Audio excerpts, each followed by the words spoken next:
feels like the system is letting people down. A grandfather, a foster parent and a dad. Australians should never have to fear being alone. Late last week, 67-year-old Queenslander Wayne Irving died alone in an ambulance, hours after he should have been treated. After suffering chest pains, his family dialed 000 at 7:30 Thursday night. An ambulance arriving at their Coulson residence within 30 minutes. Paramedics rushed Irving to Ipswich Hospital by 9:15, where he waited 3 hours for a bed, slipping in and out of consciousness. By the time the hospital was finally able to admit him, he was dead, reportedly succumbing to a fatal cardiac arrest. Irving, the latest victim of Australia's ambulance ramping crisis. Ambulance ramping is the term we use when emergency departments in hospitals are so overburdened and overcrowded that very unwell people who arrive by ambulance simply can't get off that ambulance, and its staff are stuck there looking after them, literally on the ramp of the hospital. The AMA's latest report card showing nationwide, ramping is, well, ramping up. Ambulances spending more than 30,000 hours ramped in South Australia, 66,000 hours in WA, and a staggering 134,000 hours ramped outside of Queensland hospitals. That's an increase of 20% on the previous financial year. Until there's ways to be able to expedite people's flow through a hospital when they need to use one, we're going to keep seeing this happen. We know that our hospitals are in logjam. We really need a nationwide approach to making sure that patients can get off the ambulance trolley and into the emergency department in a timely fashion. Devastated families like Wayne's left wondering what could have been. Barbara Irving is Wayne's wife, and Lauren and Casey are his daughters, and they join us now. Ladies, we are just so sorry for your loss. Lauren, when you sent your dad off to hospital, what did you expect would happen?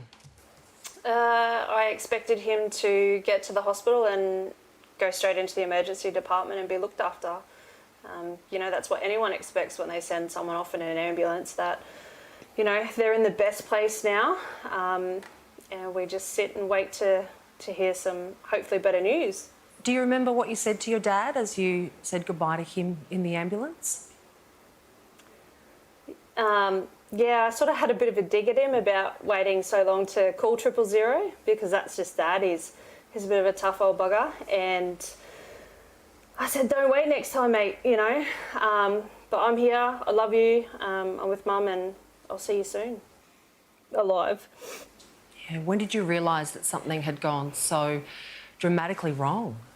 Mum had called me around 1 o'clock saying that she had just received a call from Ipswich Hospital saying that Dad had collapsed and they were performing CPR, so to get in the car and drive safely, make her way to the hospital. Barbara, I know this is a really terribly difficult time for you. As this was all unfolding, what was the communication like with you as his partner? None. Nothing. We didn't have any communication at all, other than that phone call at 1 o'clock to say that he had collapsed in the ED. And could we get to the hospital? And when and how did you find out that he died? We were taken into a room at the hospital when we got there, a horrible, dingy little room, and asked to wait till we could see a doctor, and the doctor came in after about 10, 12 minutes and told us. You obviously must have thought, sending him off in the ambulance, that you were sending him into good care. Absolutely. What's it like for you, Barbara, when you think about the circumstances in which he did die? I'm really angry because if we'd known how serious it was, or if somebody had called us, we could have been there with him. But at no stage has anybody from the hospital admitted how long he was in that ambulance to us. We were all sitting here Friday morning grieving, and we had someone knock on our door, a strange face, to give his condolences, but to also say there's information that we know that you haven't been told. And were you aware that Wayne sat in an ambulance ramped for 3 hours?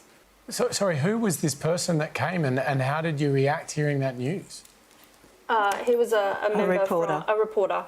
Right, a journalist told you this. Yeah. Yes, correct.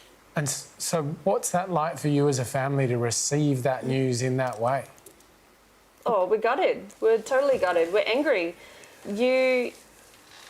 Like I said before, you're grieving with losing someone, but to be not told the full story, it's even harder. And for me, or for all of us right now, we want an answer. We want an answer why he was sitting there for so long, and what's going to change. When we got to the hospital at 1:30, there were 13 ambulances sitting, waiting. But to spend your last moments of life scared and alone, it's not fair. Good enough. Those paramedics escalated his case 5 times and nothing happened. It's not good enough. Lauren, Casey, Barbara, I understand you're still just piecing this together for yourselves. But do you think that you've had information deliberately withheld from you, maybe even worse? Do you think you've been lied to? Yes. We've been lied to. We know for a fact. Definitely lied to. Definitely. Yeah. And, well, as I said, the hospital has not reached out to us at all with any information, and they're clearly just covering up what happened.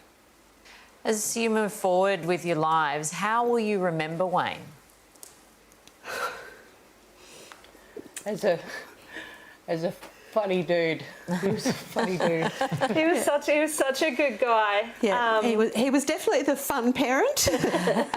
He loved to dance. He loved to have a beer. He loved to crack the worst dad jokes in the world. He was such a devoted family man. He loved his grandbabies.